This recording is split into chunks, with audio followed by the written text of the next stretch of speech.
Preliminary development project proposal PDPP সেই প্রকল্পে সেইখানে বলা হয়েছিল যে তিস্তা নদীকে যদি 1/4 সংকুচিত করা হবে, কিন্তু এটাকে বর্তমান গভীরতা তারা বলেছে 5 মিটার থেকে 10 মিটার করবে। আচ্ছা, সেই গভীরতা বৃদ্ধি হলেও আপনি সহজ হিসাব, আপনি যদি এদিকে 1/4 করেন আর গভীরতা যদি ডাবলও করেন, আপনার যে প্রস্থচ্ছেদ যেটার মধ্যে দিয়ে পানি যাবে সেটা অর্ধেক কমে গেল, তাই না? কাজেই এখন আচ্ছা, সেটা একটা প্রশ্ন। আর 2 নম্বর, হতে পারে যে আপনি 10 মিটার করলে সেখানে পানি হয়তো সঞ্চিত হওয়ার একটা সম্ভাবনা হতে পারে, যদিও সেটা হবে না, কারণ যেহেতু তিস্তা যমুনার সাথে সংযুক্ত, আপনার যদি এখানে পানি বেশি থাকে সেই পানিটা তো যমুনাতে চলে যাবে, আপনি যমুনার লেভেলের উপরে তো এখানে পানি রাখতে পারবেন না। আর 2 নম্বর হচ্ছে যে এটার মধ্যে সেই পানি তখন যেটা হবে সেইটা আপনার যেটা বললাম যে ভূগর্ভস্থ পানি খেলো, কারণ ভারত থেকে তো পানি আসতেছে না, তাই না? কাজে এই এখন যেটা হচ্ছে এটা একটা 2 নম্বর হচ্ছে যে এই যে আমি বললাম 2023 সালে তাদের যে সমীক্ষা, সেই সমীক্ষাতে দেখা যাচ্ছে যে ওই 10 মিটার যে গভীরতা করবে এগুলো খবরই নাই।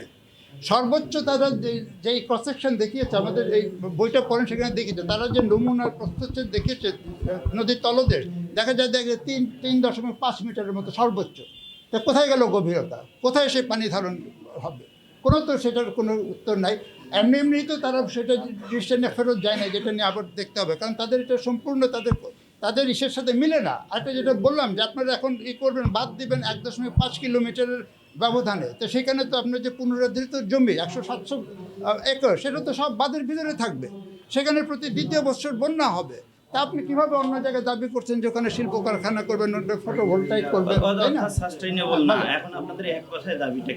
এক কথায় দাবি হচ্ছে 2টা দাবি। একটা হচ্ছে যে এই যে প্রকল্প যেটা চীনা মহাপরিকল্পনা বলা হচ্ছে, এইটাকে সঠিকভাবে মানে বিশ্লেষণ এবং পরিবীক্ষণ না করে এই ব্যাপারে সিদ্ধান্ত নিয়ে যাওয়াটা সমীচীন হবে, 1 নম্বর। 2 নম্বর হচ্ছে যে এটার ব্যাপারে বিকল্প নিয়ে ভাবতে হবে, এবং বিকল্পের ব্যাপারে আমি তো কতগুলো আইডিয়া বললাম, যে প্রথম পদক্ষেপই হবে যে তিস্তার বর্তমানে যে সমস্ত স্থিতিশীল বিন্দু আছে সেইগুলো ধরে এটার পাড়টাকে স্থিতিশীল করতে হবে, এবং সেই জন্য গ্রোয়েন দিয়ে এটা হবে না, এটা জিওব্যাগ প্রযুক্তি ব্যবহার করে এটা আমাদের করতে হবে। সেটা হবে ফার্স্ট বেস লাইন। সেটাতে সফল হওয়ার পরে আপনি আস্তে আস্তে আরও জিওব্যাগ লেয়ার দিয়ে আপনি আরও একটু প্রস্থ কমাতে পারবেন।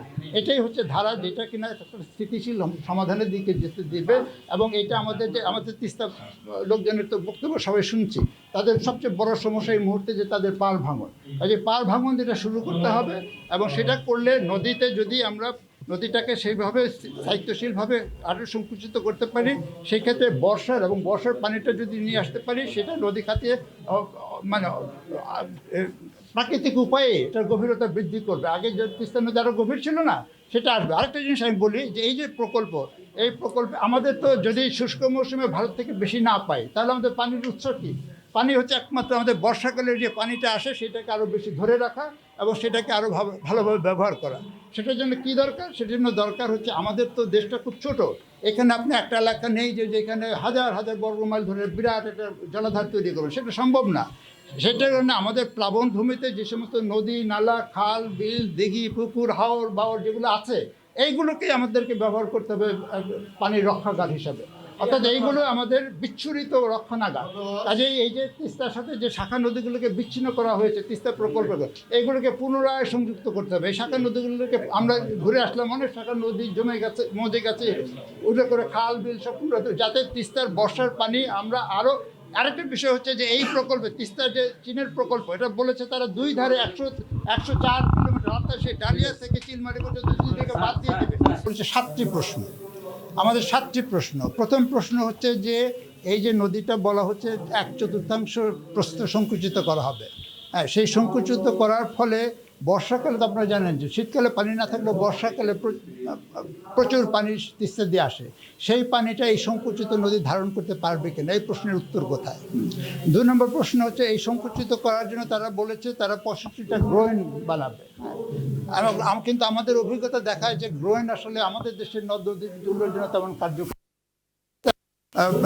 ব্যারেজের উপরেও গ্রোয়েন আছে এবং যমুনার তীরে বহু গ্রোয়েন নির্মিত হয়েছে, এগুলো কোনোটাই কাজে দেয়নি। কাজে তারা যে এই যে এবং তারা 65টার মধ্যে প্রায় 30টা আগেই ছিল। কাজে এইগুলো যে এইটা করতে সমর্থ হবে, এটার নিশ্চয়তা কোথায়?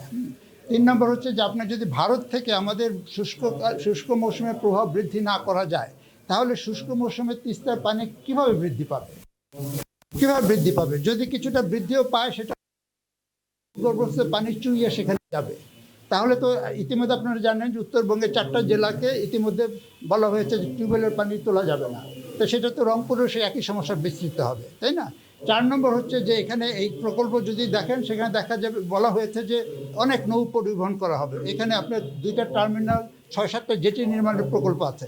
এখন যদি শুষ্ক মৌসুমে আপনার পানি না থাকে, আপনি এই সমস্ত জেটি আর টার্মিনাল নির্মাণ করলে কী লাভ হবে, তাই না?